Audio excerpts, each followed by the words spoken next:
เอากับทักทายสบายดีเนาะ FC ซองสายลมสไนเปอร์เนาะมื้อนี้ก็สิออกมาลองเทสเบิ่งลูก19เกณฑ์เนาะแต่ก่อนเฮายิงมีแต่20เนาะมื้อนี้สิออกมาเทสลูก19เกณฑ์ให้เบิ่งไปหาลึกซื้อลูก20มันบ่มีเนาะได้แต่19มานี่ได้แต่19เกณฑ์มานี่ลูกสาวเฮายังอยู่ยังอยู่3ลูกตอนนั้นลูกสาวนี่มื้อสิมาลองเทสเบิ่งกลุ่มเนาะกลุ่มประมาณ30เมตรกับลมเฮาตั้งไว้11เนาะ11เกือบ12หมดเลยลมนี่เป็นสุดเสริม24แหวนเนาะบางคนเขาว่าตั้งกระซิบกับแห้งเนี่ยสุด24แหวนนี่ตั้ง11 12แล้วมันปิวเขาว่าลูกน้ำหนัก18 19เกณฑ์นี่เอาสิมาลองเบิ่งมันสิปิวหรือมันสิเป็นอะไรเนาะกลุ่มมันสิดีอยู่บ่กับอันตั้งลม11 12นี่เนาะลูกแม่นลูก OAS เด้อ OAS ฝาเขียวนี่เพราะว่าอันตัวฝาแดงอันนี้ฝามันซื่อๆฝาแดงตัวฝาแดงนี่ลูกน้ำหนัก20ตัวฝาแดงนี่แต่ว่าเขาเอาลูกมาใส่กับซื่อๆเนาะอันที่จริงนี่เป็นลูก19เกณฑ์อันนี้ฮะว่าสิออกมาเทศกำลังมาฮอตเตรียมโตกำลังแล้วฝนตกมาแม่ฝนตกตรงหน้าบอลเก่าสิออกมาเทศยังบ่ทันได้ไปตั้งเป้าซ้ำเป้าเฮ็ดเรียบร้อยแล้วอันนี้ก็แต่งสีสันใหม่เนาะแต่งสีสันแต่งเพิ่มหน่อยนึงเนาะมันบางมันมีอย่างเฮ็ดฝนตกเป็น2 ทิศเดี๋ยวนี้ฝนตกนี่เกิดว่าเก่า2 ทิศเลยนี่ตกคู่มือฝนนะไปทางไหนก็บ่ได้เด้อก็หาหยุดหน่อยนึงออกมาแล้วฝนตกอีกนี่หาออกมาฮอดทุ่งนานี่แก้วแดงบิน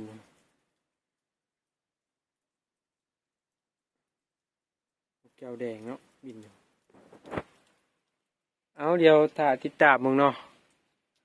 ว่ากลุ่มมันสิดีอยู่บ่สิลองยิง30เมตรนะ50เมตรลองเบิ่งลูกน้ำหนัก19นี่มันสิปิวบ่หรือแนวใดเนาะเดี๋ยวฝนตกเช้าหน่อยนึงเดี๋ยวสิไปตั้งเป้าเอาเดี๋ยวลองท่าติดตามมึงเนาะโอ้เนาะออกมายังบ่ทันเห็นหยังแนวโอ้บรรยากาศ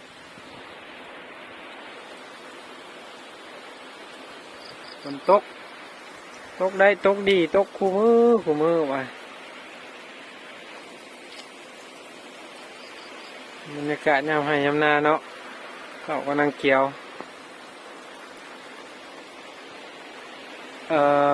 วันที่เขาเลี้ยงแหวนเนาะสุดก่อนเขาเลี้ยงพิษมาโดยตลอดเนาะคือว่าแล้วมันก็มือใหม่เนาะบ่ได้เบิ่งวิธีเลี้ยงวิธีอย่างเลยนะมากระจับใส่เลยของเขาเลี้ยงสุดก่อนนี่เป็นข่มซี่ง่ายซี่เนาะอันนี้เขาเอาออกมาเลี้ยงใหม่แล้วเนาะไปหาเบิ่งคลิปเขาเจ้าหลายช่องเขาก็เฮ็ดไว้อยู่มันมีแต่ข่ม3ง่าย3เบิดเขาเลี้ยงเขาเจ้าเลี้ยงเนาะอันนี้เขาก็แล้วเอาออกมาแก้ไขใหม่นะลองข่ม3ง่าย3เบิ่งมันจะเป็นอะไรเนาะข่มซี่ง่ายซี่คือเมื่อก่อนเขาเลี้ยงก็โอเคอยู่เลยเนาะมันก็แม่นก็อันนี้อยู่แห้งอยู่แล้วถ้าเบิ่งฝนเศร้าก็เนาะฝนยังตกเลยอยู่นี่ยังหมดเศร้าเลยนี่เป็นหลายนาทีเลยนี่นั่งถ่าละถ้าเบิ่งฝนเศร้าก็จะเทศให้เบิ่งลูกน้ำหนัก19เกณฑ์มาฝ ฝนเช้าแล้ววันนี้ที่เทศให้เบิ่ง30 เมตรเดี๋ยวเอาหญ้าออกคนเด้อหญ้าอันบังมาเทศกันเลยเนาะ30 เมตรฝนเช้าแล้ววันนี้5 นัดเนาะที่ลองเบิ่งจัก5 นัดกล้องนะครับตั้งแนวแล้วเนาะตั้งตอนฝนตกพอดีฝนมาบันนกบินมาพอดีอยากยิงนกวันนี้อยากยิงนกก็เลยไปตั้งกล้องแข่งฝนไปตั้งกล้องเนาะนกตั้งกล้องแล้วนกเสือกไปโอ้ยมาเบิ่งยิงระยะ30 เมตรประมาณ5 นัดเด้อบ่มีอันแนวจับเนาะมือเฮากับบนนิ่งปานใดบ่มีแนวจับคือของเขามีปากกาจับคือของเขา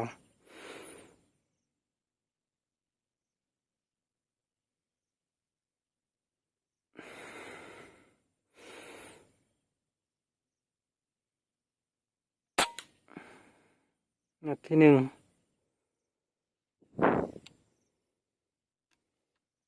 อยากลงหลุมจังหน่อยเนาะ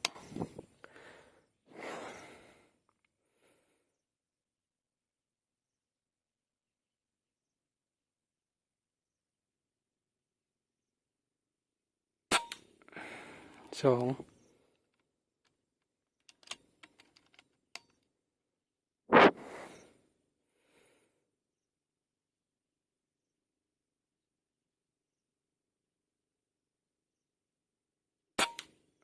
3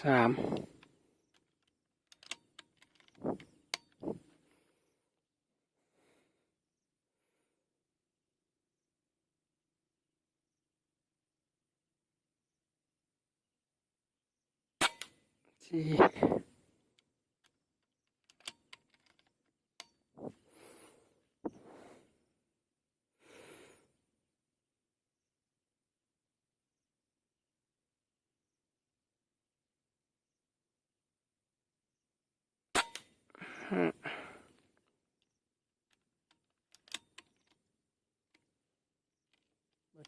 คือว่า6 ลูก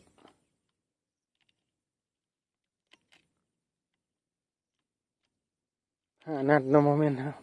หรือ5ลืมไปใส่5 นัดโอ้ยนับผิดนับถึกนับก็ได้ไปเบิ่งกลุ่มน้ำกันถอดออกแล้วไปเบิ่งเลยเนาะนี่พูนเอาอีกพอ30 เมตรเนาะเบิ่งในกองวัดระยะ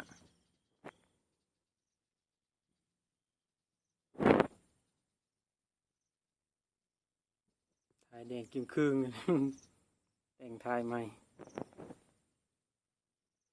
หมดเป้า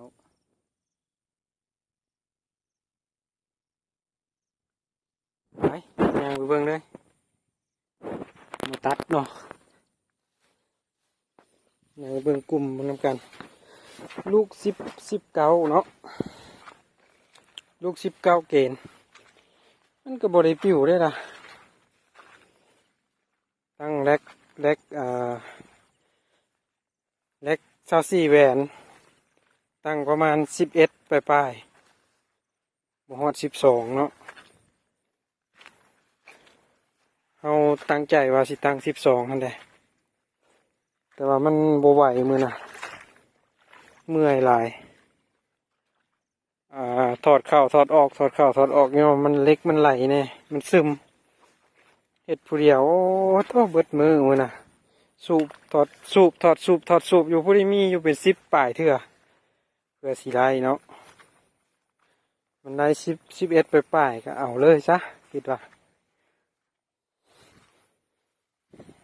นี่กลุ่มก็โอเคอยู่เนาะ